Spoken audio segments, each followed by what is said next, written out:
India के बीचों बीच बांग्लादेश की एक ऐसी लैंड पड़ती है जो बाकी बांग्लादेश से कनेक्टेड नहीं है। वहाँ के लोगों को इंडिया होके बाकी बांग्लादेश के अंदर जाना पड़ता है। आज तक आपने इस टाइप की चीज नहीं देखी होंगी कि भाई दोनों तरफ कंट्री और बीच से कंट्री ने रास्ता दे रखा है। ये जो लोग हैं ये यहाँ से सामान भी नहीं खरीद सकते ना। आपके पास अगर वो चाय पीना है तो नहीं आ सकता, अलाउड नहीं है। आपका रिपोर्ट देता हूँ। हेलो, कैसे हो सर? हाँ सर, आप फिलीपींस गए थे ना? हाँ हाँ हाँ, थैंक यू मैम। साइड से रिवर जा रही है और बीच में अपने इंडियंस की ऑब्सेशन है ब्रिज के ऊपर सेल्फी लेने की। इस रोड के ऊपर बांग्लादेशी नहीं चल सकते और उस रोड के ऊपर इंडियंस नहीं चल सकते। जैसे वो जो ई रिक्शा है वो बांग्लादेश से आ रही है और वापस 3 बीघा कॉरिडोर की तरफ चली जाएगी। उनकी रिक्शा में और अपने रिक्शा में भी डिफरेंस देखो आप। सबसे इंटरेस्टिंग पता है क्या हुआ? जो लोग बांग्लादेश साइड रह रहे थे उनमें से लगभग 900 लोग इंडिया के अंदर आ गए और अपने इंडिया साइड से एक भी बंदा बांग्लादेश की तरफ नहीं गया।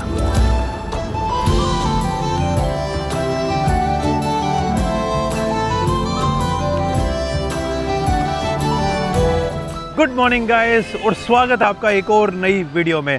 तो भाई और बहनों, आज मेरी इस मिनी उड़ीसा सीरीज़ जिसके अंदर भाई उड़ीसा में मैंने ज़्यादा टाइम स्पेंड नहीं किया। सबसे पहले तो मैं उड़ीसा के लोगों को सॉरी बोलना चाहता हूँ कि यार भाई मेरा सच में प्लान था, मैंने इतनी ज़्यादा रिसर्च कर रखी थी उड़ीसा को लेके कि मैं यहाँ पे घूमूंगा, वहाँ जाऊँगा, इन ट्राइब्स के गाँव में रुकूँगा, वो देखूँगा, ये देखूँगा, सब कुछ भाई धरा का धरा रह गया because of this current heat wave. वो मुझसे हैंडल नहीं हो पा रही थी, मुझे मज़े ही नहीं आ रहे थे यार कंटेंट बनाने में, और वो फिर वो खींचने वाली बात हो जाती, तो इस कारण से मैंने वो प्लान कैंसिल कर दिया। और उसके बाद बाई ट्रैवल करते करते सिलीगुड़ी कॉरिडोर को क्रॉस करने के बाद फाइनली अब मैं यहाँ पे पहुँच चुका हूँ। Right now I am 550 kilometres away from Guwahati. और अगर आप बोलेंगे एग्जैक्टली मैं कहाँ पर हूँ तो आप बोल सकते हो भाई मैं हूँ अभी बंगाल के जलपाईगुड़ी टाउन के पास। तो ये है जलपाईगुड़ी टाउन और यहाँ से मैं एक अपने इंडिया और बांग्लादेश बॉर्डर का एक लास्ट यूनिक प्लेस पड़ती है। अब तक भाई मैंने अपने इंडिया और बांग्लादेश बॉर्डर के ऊपर शायद 7 से 8 वीडियोस बना दी होंगी। मेरे हिसाब से ये मेरी लास्ट वीडियो भी होने वाली है। लेकिन इस वीडियो में मैं जिस चीज़ के बारे में बात करूँगा ना, वो अपने इंडिया बांग्लादेश बॉर्डर की कॉम्प्लेक्सिटी को एकदम पीक पे लेके जाता है। आई थिंक आपको याद होगा जब मैंने ये वाली वीडियो बनाई थी आज से 10-15 दिन पहले, जब मैं मेघालय के अंदर ट्रैवल कर रहा था, इंडिया बांग्लादेश ये वाली वीडियो। इस वीडियो में मैंने ये बोला था कि मैं आप लोगों को एक चीज़ और दिखाने वाला हूँ बिटवीन इंडिया एंड बांग्लादेश। तो आज मैं उसी जगह पर जा रहा हूँ। उस जगह का नाम है भाई 3 बीघा कॉरिडोर। तो बेसिकली ये 3 बीघा कॉरिडोर क्या है? अपने इंडिया के बीचों बीच बांग्लादेश की एक ऐसी लैंड पड़ती है जो बाकी बांग्लादेश से कनेक्टेड नहीं है। वहाँ के लोगों को इंडिया होके बाकी बांग्लादेश के अंदर जाना पड़ता है और उसके पीछे की मस्त हिस्ट्री है, मस्त जगह है। अभी वो जगह मेरे से सिर्फ 10-15 किलोमीटर बाकी है, उधर ही जाने वाला हूँ मैं।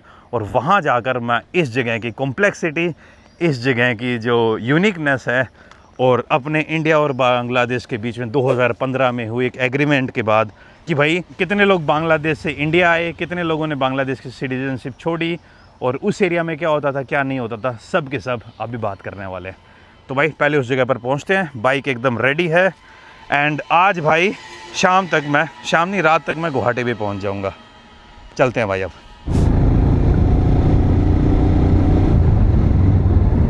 भाई वैसे एक यूनिक चीज़ तो हो रही है अपने उड़ीसा साइड और बाकी इंडिया, मतलब कि eastern India and central India में देखोगे तो हीट वेव आ रखी है और यहाँ पे बेचारे लोग दुखी हो रहे हैं क्योंकि यहाँ पे बारिश इतनी ज़्यादा हो रही है कि लोग अपने अनाज को नहीं सुखा पा रहे हैं। पिछले 1 महीने से भाई गुवाहाटी में लगभग डेली बारिश हो रही है। आगे जाने से पहले अब मैं उस 3 बीघा कॉरिडोर की तरफ जा रहा हूँ, लेकिन उससे पहले मैं आपको एक चीज़ समझाना चाहूँगा।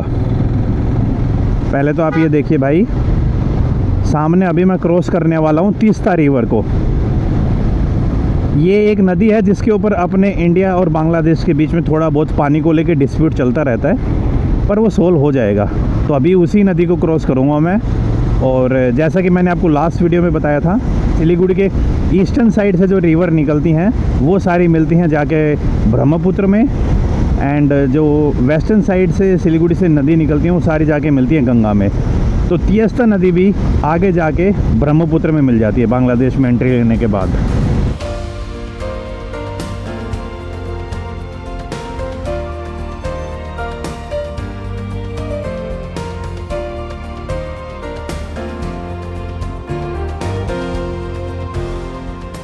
भाई मैं अभी इंटरनेशनल बॉर्डर पे चल रहा हूँ। ये राइट साइड में जो दिख रही है ना, दिस इज़ द फेंसिंग। मस्ती छा रखी है भाई। पंगा पता है क्या है? बंगाल और असम के अंदर लैंड इतनी ज़्यादा फर्टाइल है, इतनी ज़्यादा फर्टाइल है कि एक छोटा सा पैच भी है ना आपको बिना एग्रीकल्चर ज़मीन के नहीं मिलेगा। और पॉपुलेशन डेंसिटी इतनी ज़्यादा है कि लोगों के पास कमाने के लिए कोई बड़े अपॉर्चुनिटीज़ हैं नहीं, तो फिर उनके पास लैंड ही इकलौती एक ऐसी चीज़ बच जाती है जिसके थ्रू वो अपना गुजारा कर सकते हैं। ये लोगों ने अपने है ना कॉर्न सुखा रहे हैं, कॉर्न बोले तो मक्का। अभी हार्वेस्टिंग का टाइम है लेकिन बारिश इतनी ज़्यादा हो रही है कि लोगों को सुखाने का मौका नहीं मिल रहा है। तो आज थोड़ी वो धूप निकली है तो लोग घरों से बाहर निकल के वो आ रहे हैं। और अब भाई वापस से इंटरनेशनल बाउंड्री आ गई है। जो सामने आपको खेत दिख रहा है ना वो बांग्लादेश का खेत है। ये पिलर तो अपनी इंडिया के ही हैं, जो इलेक्ट्रिसिटी के पिलर दिख रहे हैं। बागडोगरा मोड़।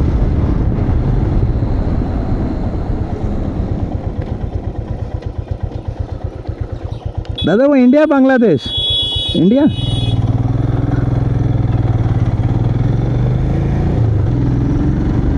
अच्छा वो बांग्लादेश से आ गए थे भाई, अपने बीएसएफ वाले उनको भगा रहे हैं इस साइड। दादा 3 बीघा की आगे है क्या? ये नज़दीकी है क्या? 5 किलोमीटर। ठीक है, थैंक यू दादा।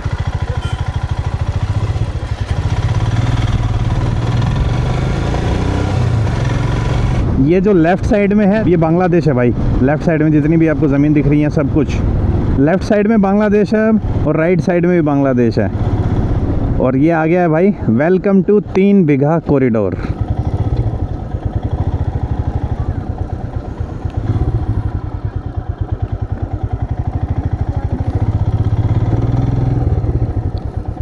ये कॉरिडोर की पार्किंग है भाई। और अब जाते हैं, आपको दिखा के लाता हूँ सारी बातें। जो 3 बीघा कॉरिडोर है वहाँ पर मैं पहुँच गया हूँ, लेकिन कॉरिडोर को दिखाने से पहले मैं थोड़ा सा ना आपको एक्सप्लेन करना चाहता हूँ। आप ये देखिए गूगल मैप्स में ये है 3 बीघा कॉरिडोर। इसमें आप देख रहे हो पूरा बड़े अगर सेंस में देखोगे दिस इज़ इंडिया। एक साइड में बांग्लादेश है, बीच में इतना छोटा सा पैच है इंडिया का और फिर बांग्लादेश है। तो जो ये बांग्लादेश के 3 बीघा वाला कॉरिडोर है ये चारों तरफ से इंडिया से घिरा हुआ है, मतलब कि इंडिया के अंदर बांग्लादेश है ये। तो इसे ही बोलते हैं एनक्लेव और इसे ही बोलते हैं कॉरिडोर। और ये सिर्फ ऐसा नहीं है कि अपनी इंडिया और बांग्लादेश में, इस टाइप के कॉरिडोर्स और एनक्लेव कई और जगह भी एग्जिस्ट करते हैं। सबसे प्राइम एग्जांपल आप देखिए यूएई और ओमान के बीच में। जब आप यूएई के अंदर जब जूम इन जूम आउट करेंगे मैप के ऊपर, तब आपको इस टाइप के एनक्लेव दिखेंगे कि भाई यूएई के अंदर पूरा ओमान है या फिर ओमान के अंदर पूरा यूएई का एक पार्ट है। क्योंकि बॉर्डर्स के अंदर कुछ कॉम्प्लेक्सिटीज़ होती हैं।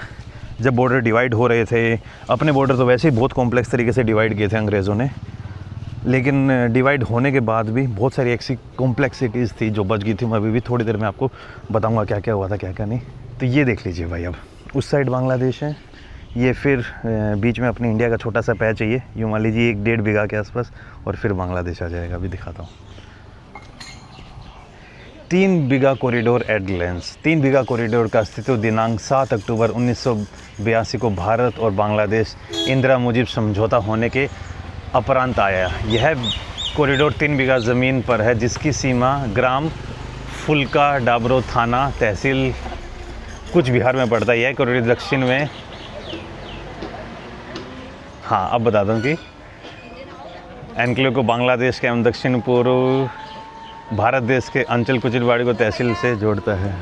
हेलो मैम, हेलो, कहाँ से आप लोग? हम लोग इधर का सिलीगुड़ी का है। सिलीगुड़ी से? अच्छा। आप उसमें क्या था ना फिल्म भी अभी ये थोड़ा पहला। हाँ हाँ हाँ, है ना? हाँ जी। इसीलिए देखा आपको, देखा वो अच्छा। लग रहा है। आप तो मैं आपका यूट्यूब पोस्ट देखता हूँ। हेलो, कैसे हो सर? हाँ सर, आप फिलीपींस उधर गए थे ना? हाँ हाँ हाँ। आप यहाँ पर कुछ दिन पहला फिर बांग्लादेश घूम रहा था ना आप। अभी उधर घूमने आए। आप लोग किधर? सिलीगुड़ी से ही हैं क्या? सिलीगुड़ी से। हम लोग देखते रहता ना आपको वीडियो। अच्छा, थैंक यू मैम। कस्तो रहन्छ राम्रो? एकदम अच्छा।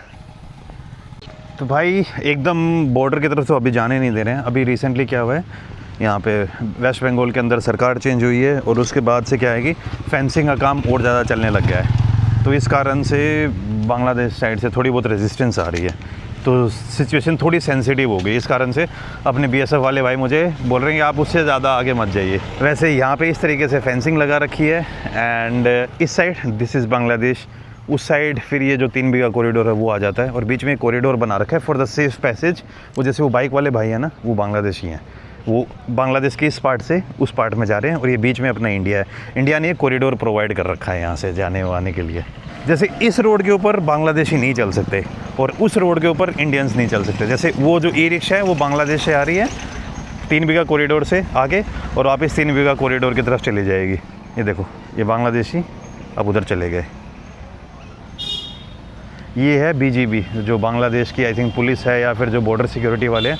ये जितने भी ये सब देख रहे हो ना ये सब बांग्लादेश के लोग हैं भाई। ये अपने इंडिया के लैंड यूज़ करते हैं इधर उधर जाने के लिए। और अब ये देखिए ये अपने इंडिया वाले हैं। इंडिया वाले उस रोड के ऊपर नहीं जा सकते और बांग्लादेश वाले इस रोड के ऊपर नहीं आ सकते। है ना तगड़ी सिचुएशन। यही है भाई 3 बीघा कॉरिडोर।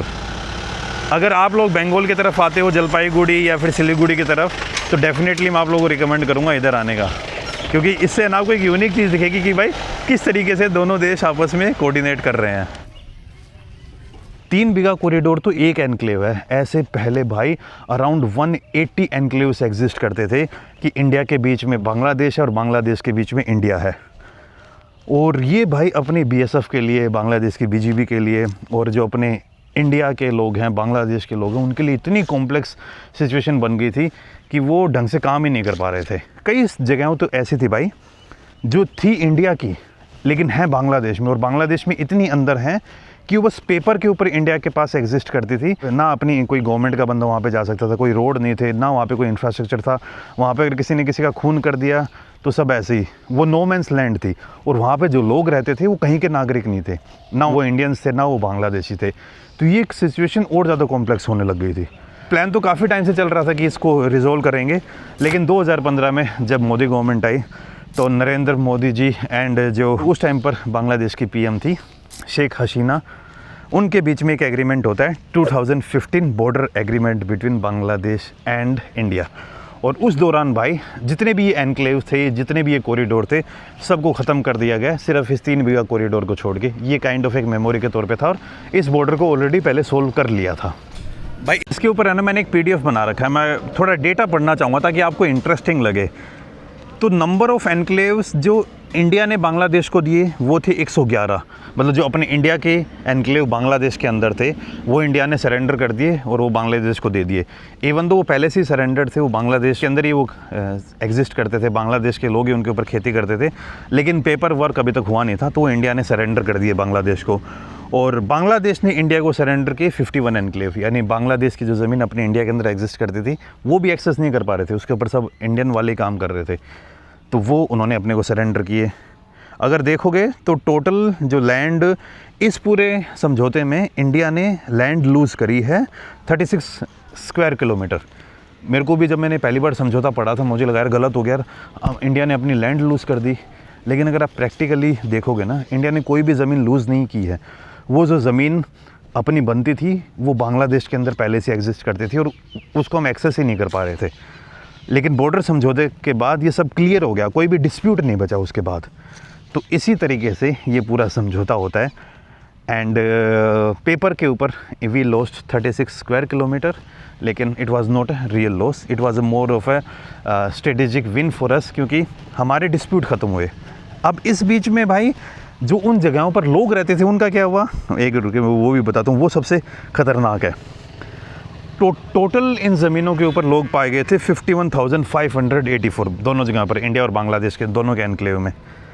इसमें भाई 37,352 लोग बन गए बांग्लादेशी सिटीज़न और 15,852 बन गए इंडियन सिटीजन्स। अब इनमें से जो इंडियन एनक्लेव बांग्लादेश में थे वो लोग वहीं पर रह गए और जो बांग्लादेशी एनक्लेव इंडिया में थे वो वहीं पर रह गए। लेकिन सबसे इंटरेस्टिंग पता है क्या हुआ, जो लोग बांग्लादेश साइड रह रहे थे उनमें से लगभग 900 लोग इंडिया के अंदर आ गए। तो उन्होंने बांग्लादेश को छोड़ के इंडिया की तरफ मूव हो गए for better opportunities and for better future.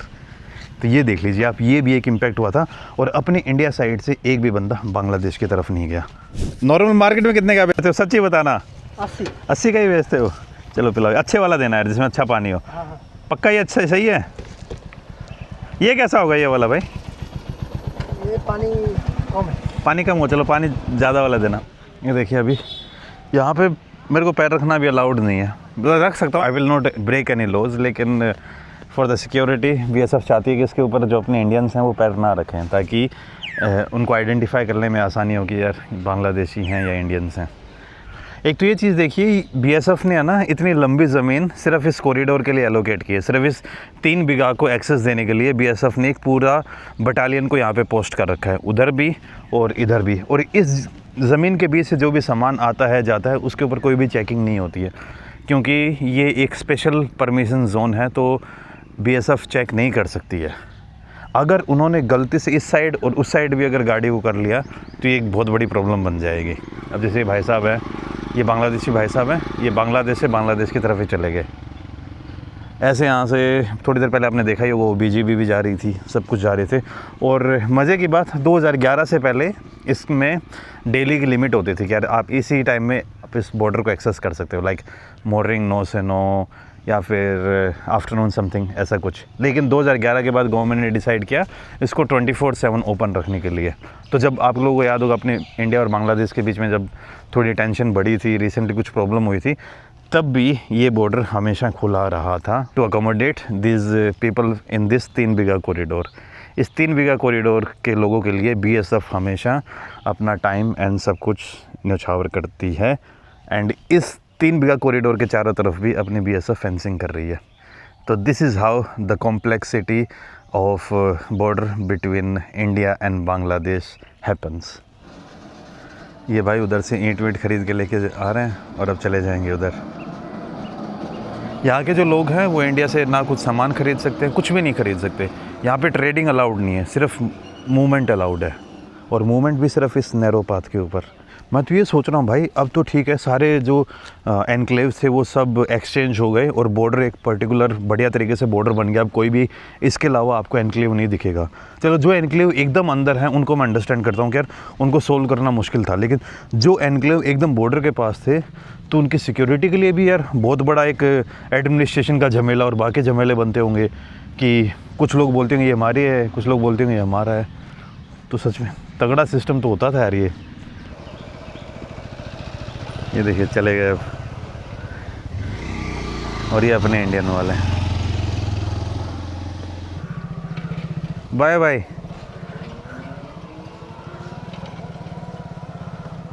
अब देखो उस साइड से वो बांग्लादेश वाले BGB वाले हैं और वहाँ पे बांग्लादेश का फ्लैग लगा हुआ है, उन्होंने छोड़ा। अब वो गाड़ी इधर आ रही है देखना आप, और वो गाड़ी फिर इधर चली जाएगी। तो इस मामले में हम अपनी इंडियन गवर्नमेंट और ख़ास करके अपनी BSF के एफ़र्ट्स की दाग देता हूँ कि यार वो इस तरीके से एक्सेस अलाउ कर रहे हैं।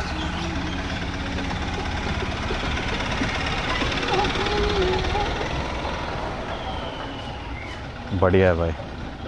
देखो उनकी रिक्शा में और अपनी रिक्शा में भी डिफरेंस देखो आप। भाई लेकिन अपने BSF के जो यहाँ पे एक सर पोस्टेड थे, आई थिंक वो सीनियर ऑफिसर थे, उनकी एक शिकायत थी, लाइक ऑफ कोर्स वो कैमरा पे नहीं आना चाहते और उनकी जॉब के ऊपर बात आ सकती है, लेकिन मेरे पास फ्रीडम है बोलने की। तो उन्होंने बोला यार कि हम अपनी BSF ना थोड़ी अंडर स्ट्रेंथ है, और ऊपर से जब भी इलेक्शन का टाइम आता है तो अपनी इलेक्शन ड्यूटी लग जाती है, तो अपनी BSF को अपने बॉर्डर को प्रोटेक्ट करने के लिए थोड़ी और स्ट्रेंथ चाहिए। दादा क्या क्या होगा पीने के लिए? कोल्ड ड्रिंक्स लाल चाय होगा? लाल चाय, हाँ एक लाल चाय बना दो यार, ठीक है। हाँ तो वो सर जी कह रहे थे कि यार अपने BSF को स्ट्रेंथ और ज़्यादा चाहिए, क्योंकि बॉर्डर के ऊपर कॉम्प्लेक्सिटी बढ़ती जा रही है। और इवन जब से यहाँ पे गवर्नमेंट चेंज हुई है तो थोड़ा बहुत फेंसिंग के टाइम पे आपको सर्वे करना पड़ता है, ज़मीन आपको मेजर करनी पड़ती है। अगर उस साइड वाले लोग एग्री ना करें तो अपने BSF के लिए फिर से प्रॉब्लम होती है। तो भी यही पंगा हो रखा है, क्योंकि BJP के आने के बाद यहाँ पे फेंसिंग के ऊपर दोबारा काम चालू हुआ, तब उस साइड से रेजिस्टेंस आ रहा है। तो इसमें अपने गवर्नमेंट को देखना चाहिए भाई कि यार थोड़े BSF के अंदर भर्तियाँ और करें, ताकि बॉर्डर को सेव करना और प्रोटेक्ट करना और आसान हो सके। आई होप इस वीडियो के थ्रू आपको फाइनल जो एक अल्टीमेटम है अपनी इंडिया एंड बांग्लादेश बॉर्डर के बीच में, वो चीज़ें समझ आई होंगी। आज तक आपने इस टाइप की चीज़ नहीं देखी होंगी कि भाई दोनों तरफ वो एक कंट्री और बीच से एक कंट्री ने रास्ता दे रखा है। अगर मान लो यहाँ पे अगर इंडिया रास्ता नहीं देती तो यहाँ के लोग ऑलमोस्ट चौक हो चुके होते, लेकिन अपने इंडिया और बांग्लादेश के बीच में ट्रीटी हुई और इसी तरीके से लोग इस साइड से उस साइड जा पा रहे हैं। यहीं से हैं क्या? इधर टूरिस्ट आता होगा ना ठीक ठाक? अच्छा अभी प्रॉब्लम ना हो रखा है तो उस कारण से कम आ रहे हैं क्या लोग अभी? फिर आके होटल नहीं पड़ा, घूमने अच्छा, पहले तो इधर उधर गेट टू गेट घूमना था। अब गेट के पास जाने नहीं देते? बिल्डिंग है। अच्छा, अभी जाने नहीं दे रहे हैं। वो फेंसिंग का काम के कारण क्या?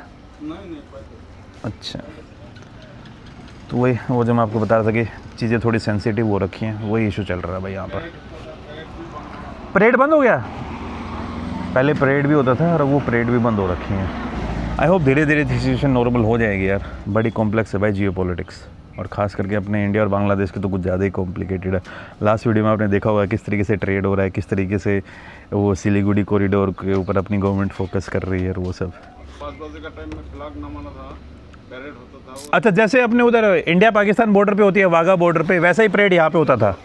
तो कितने टाइम से बंद हो रखा है? 2015 से। 2015 के बाद बंद हो गया है क्या? अच्छा, जब से 24 घंटा ये हुआ है तब से बंद। अच्छा, परेड होती थी गेट बंद करने पर।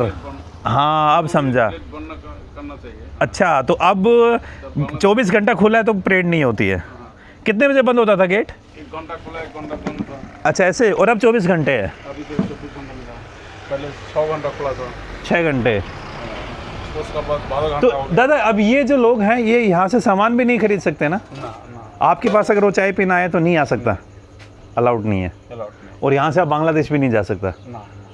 अच्छा, ये सिर्फ यहाँ से जा सकता है ऐसे? वो सीधा उधर जाएगा, हम लोग इधर सीधा जाएगा। इतना ही अलाउड है? इतना है। ये कितना लंबा है दादा ज़मीन, ये कॉरिडोर? ये 180 185 फीट और चौड़ा 85 फीट। 85 मीटर। तो भाई 85 मीटर इसकी विड्थ है और लंबाई है इसकी 185। और ये खेत बांग्लादेश का है? तो बांग्लादेश। तो ये सामने बांग्लादेश है ना? धन्यवाद। जंगल ये पेड़ हमारा इंडिया का अच्छा, तो ये पेड़ पे कुछ तोड़ने वोड़ने जाते हैं क्या लोग? देता है। नहीं जाता? तो सामने जो आपको पेड़ दिख रहे हैं ना, ये अपने इंडिया के हैं और पेड़ों के पीछे फिर पूरा बांग्लादेश है। अब बस भाई निकलने का टाइम आ गया। अब मेरी मंजिल होगी यहाँ से गुवाहाटी। एंड यही एक last one of the important जगह बची हुई थी अपने इंडिया और बांग्लादेश बॉर्डर के बीच में। ये भी आज मैंने देख ली भाई। बस ये एक लास्ट जगह बची हुई थी जो मैंने नहीं देखी थी, बाकी सब मैंने देख लिया है और अब निकलना बाकी है यहाँ से।